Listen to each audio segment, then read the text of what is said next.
play Clemson's path to the playoffs similar to last season's 129. Heather Dinich says Clemson's loss to Pitt last season is similar to Friday's defeat against Syracuse, and that the Tigers need to run the table to be in consideration for the college football playoff.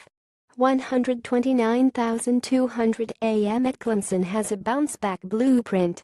In 2016, Clemson lost at home to an unimpressive Pitt team, but went on to run the table and win the national title as a Bonnie-less champion. Repeat Clemson lost last year and won it all.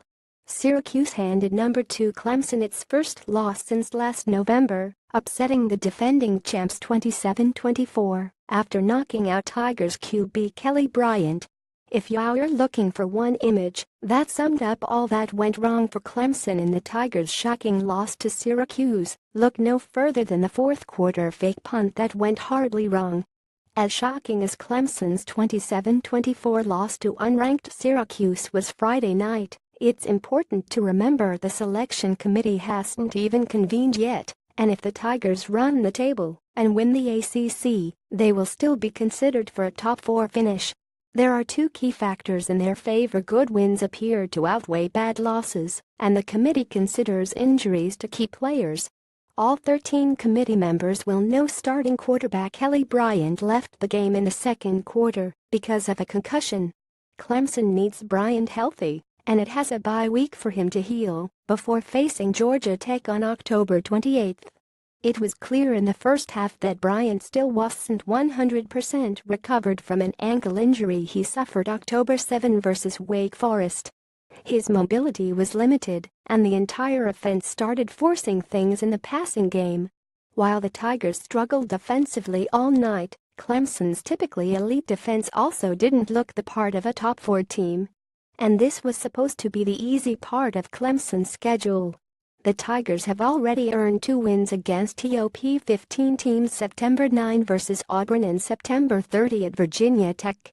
This was already their 3rd conference road game of the season.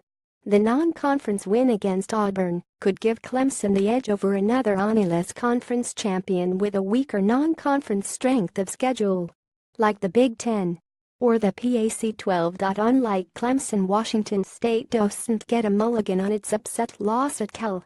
The difference was its non-conference wins were against FCS Montana State 23, Boise State 32, and Nevada 15. Not one Power 5 non-conference win. Dabo Swinney and Clemson don't need to panic about their playoff chances just yet. They have enough good wins to keep them in the mix, as long as they win out.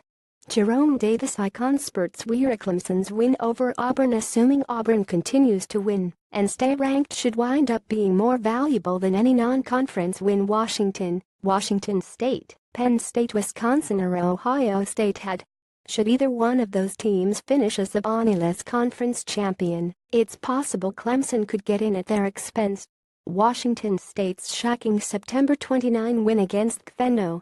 5 USC will continue to impress the committee, especially if USC goes on to win the Pac-12 South, but the odds of them meeting again in the Pac-12 title game seem slim. Washington State still has to play Stanford, and at Washington in the Apple Cup, and ESPN's Football Power Index projects Wazoo to lose both of those games.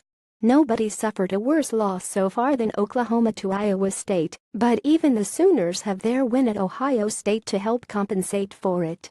A debate between Clemson and Oklahoma for the 4th spot could get interesting, but as of now it looks as if Clemson has a better win against Auburn, and OU the worst loss because it was favored by 31 against Iowa State. Clemson fans should be rooting for Auburn, and Oklahoma fans should hope Ohio State wins the Big Ten. North Carolina State fans worry about beating Notre Dame. The Wolfpack just became the leader in the ACC's Atlantic Division race after wins over Louisville and Florida State, but if the Pack can't beat the Irish on October 28, beating Clemson and winning the ACC won't be enough with 2 losses. The team with the biggest short-term gain from Clemson's loss could be TCU, the lone undefeated team in the Big 12. If the Horned Frogs can beat Kansas State this weekend, don't be surprised to see them in the Associated Press top 4 Monday. They're playing well against good competition, winning 2 Power 5 road games at Oklahoma State and Arkansas. The selection committee's first ranking comes out on October 31, plenty of time for last-minute shuffling in the playoff pecking order. Penn State might lose at Ohio State. Georgia could lose to Florida. And Clemson could lose to Georgia Tech. There is no blueprint for that one.